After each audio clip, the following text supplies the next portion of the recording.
Hello there, Springville families. Miss Mayfield is here again to read part 2 of Stuart Little. Last week we read the first couple chapters, and now we're going to continue on chapter 3 with washing up. Now, when I read about Stuart, this time the question I want you to think about is, what is his character like? What do we know about Stuart based on what he's doing in the story and what adventures he's going on? All right, we've got Rashid here to help me read. Go ahead and get comfy and let's get started. All right. Stuart was an early riser. He was almost always the first person up in the morning. He liked the feeling of being the first one stirring. He enjoyed the quiet rooms with the books standing still on the shelves, the pale light coming in through the windows, and the fresh smell of day. In wintertime, it would be quite dark when he climbed from his bed made of the cigarette box, and he sometimes shivered with cold as he stood in his nightgown doing his exercises. Stuart touched his toes 10 times every morning to keep himself in good condition. He had seen his brother George do it, and George had explained that it kept the stomach muscles firm and was a fine abdominal thing to do. After exercising, Stuart would slip on his handsome wool wrapper, tie the cord tightly around his waist, and start for the bathroom, creeping silently through the dark hall, past his mother and father's room, and past the hall closet where the carpet sweeper was kept. Past George's room, and along by the head of the stairs until he got to the bathroom. Of course the bathroom would be dark too, but Stuart's father had thoughtfully tied a long string to the pull chain of the light. The string reached clear to the floor. By grasping it as high up as he could and throwing his whole weight on it, Stuart was able to turn on the light. Swinging on the string this way, with his long bathrobe trailing around his ankles, he looked like an old friar pulling the bell rope in an abbey. To get to the wash basin, Stuart had to climb a tiny rope ladder which his father had made for him. George had promised to build Stuart a small special wash bin, only 1 inch high, and with a little rubber tube through which water would flow, but George was always saying that he was going to build something, and then he would forget about it. Stuart just went ahead and climbed the rope ladder to the family wash basin every morning to wash his face and hands and brush his teeth. Mrs. Little had provided him with a doll's-size toothbrush, a doll's-size cake of soap, and a doll's-size washcloth, even a doll's comb, which he used for combing his whiskers. He carried these things in his bathrobe pocket, and when he reached the top of the ladder, he took them out, laid them neatly in a row, and set about the task of turning the water on. For such a small fellow, turning the water on was quite a problem.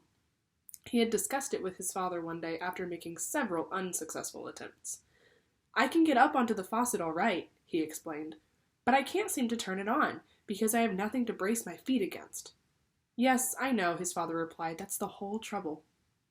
George, who always listened to conversations whenever he could, said that, in his opinion, they ought to construct a brace for Stuart, and with that he got out some boards, a saw, a hammer, a screwdriver, a bradawl, and some nails, and started to make a terrific fuss in the bathroom, building what he was going to be making as a brace for Stuart. But he soon became interested in something else and disappeared, leaving the tools lying around all over the bathroom floor. Stuart, after examining this mess, turned to his father again. "Maybe I could pound the faucet with something and turn it on that way," he said. So Stuart's father provided him with a very small, light hammer made of wood. And Stuart found that by swinging it 3 times around his head and letting it come down with a crash against the handle of the faucet, he could start a thin stream of water flowing. Enough to brush his teeth in, anyway, and moisten his washcloth.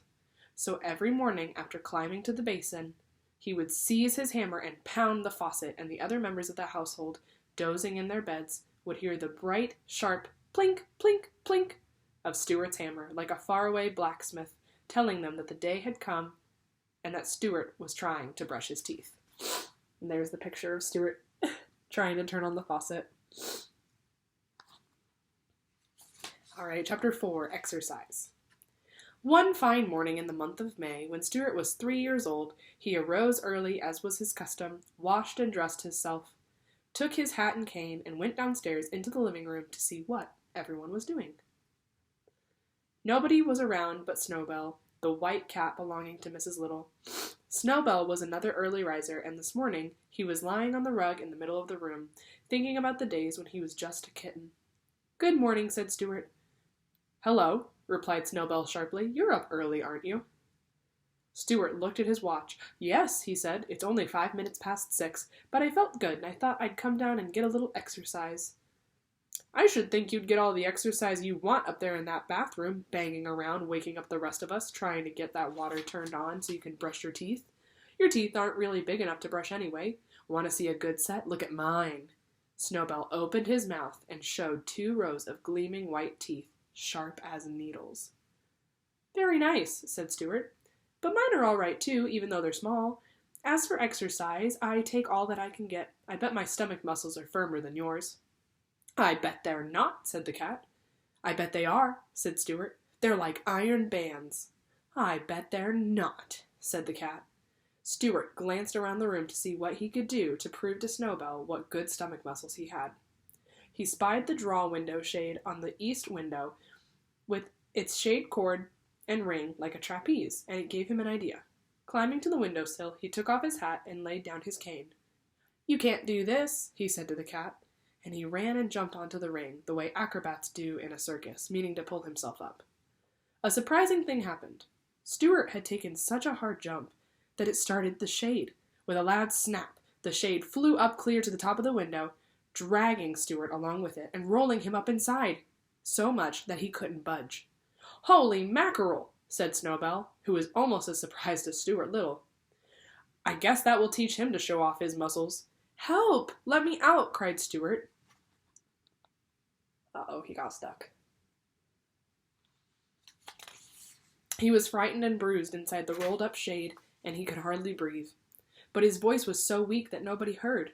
Snowbell just chuckled. He was not fond of Stuart, and it didn't bother him at all that Stuart was wrapped up in a window shade, crying and hurt and unable to get out. Instead of running upstairs and telling Mr. and Mrs. Little about the accident, Snowbell did a very curious thing.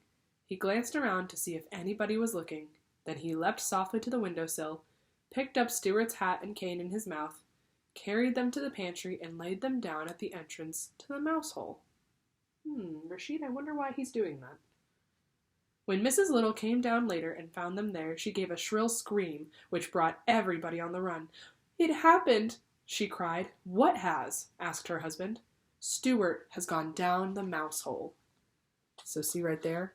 He put all of Stuart's things right next to the hole to make them think that Stuart left, but he didn't leave. He's just stuck.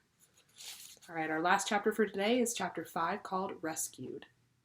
George was in favor of ripping up the pantry floor. He ran and got his hammer, his screwdriver, and an ice pick. "I'll have this old floor up in double quick time," he said, inserting his screwdriver under the edge of the first board and giving a good, vigorous pry. "We will not rip up this floor till we have had a good search," announced Mr. Little. "That's final, George. You put that hammer away where you got it." "Oh, all right," said George. "I see that nobody in this house cares anything about Stuart but me." Mrs. Little began to cry. "My poor dear little son. I know he'll be wedged somewhere." "Just because you can't travel comfortably in a mouse hole doesn't mean that it isn't a perfectly suitable place for Stuart," said Mr. Little. "Just don't get yourself all worked up." "Maybe we ought to lower some food to him," suggested George. "That's what the state police did when a man got stuck in a cave." George darted into the kitchen and came running back with a dish of applesauce. "We can pour some of this in, and it will run down to where he is." George spooned out a bit of the applesauce and started to poke it in the hole. "Stop that!" bellowed Mr. Little. "George, will you kindly let me handle the situation? Put that applesauce away immediately." Mr. Little glared furiously at George. "I was just trying to help my own brother," said George, shaking his head as he carried the sauce back to the kitchen.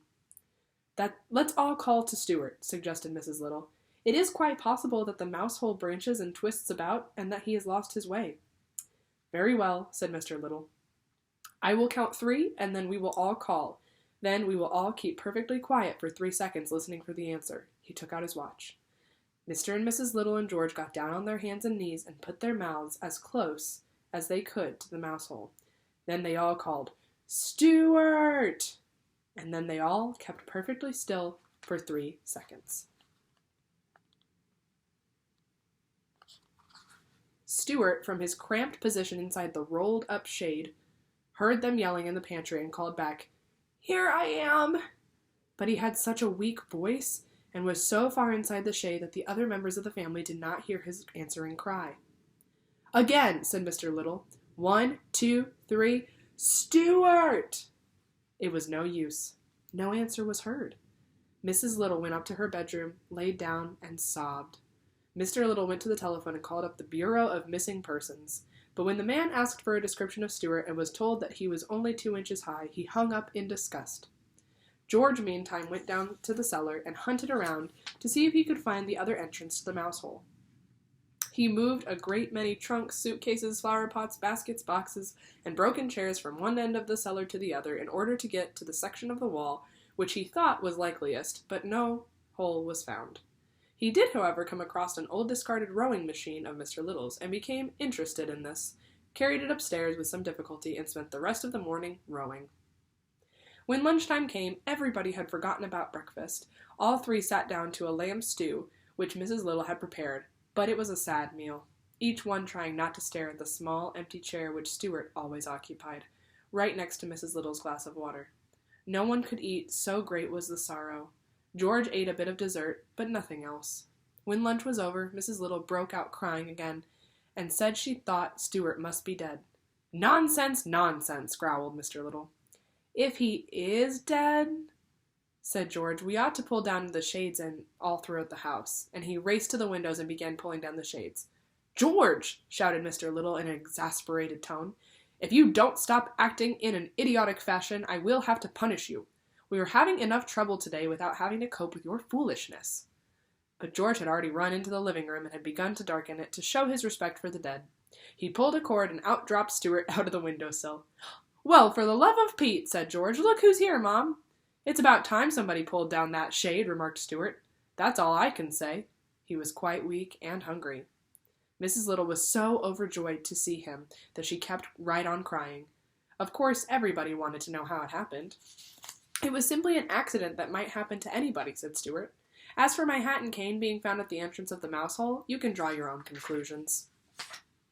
And that is where we're going to stop for the day. So remember, we're going to think about what are characters like Stuart like in the story? What characteristics does he have? Is he brave? Is Stuart strong? Is he smart? Is he silly? What do you think? Let me know, and I will see you next time for part 3.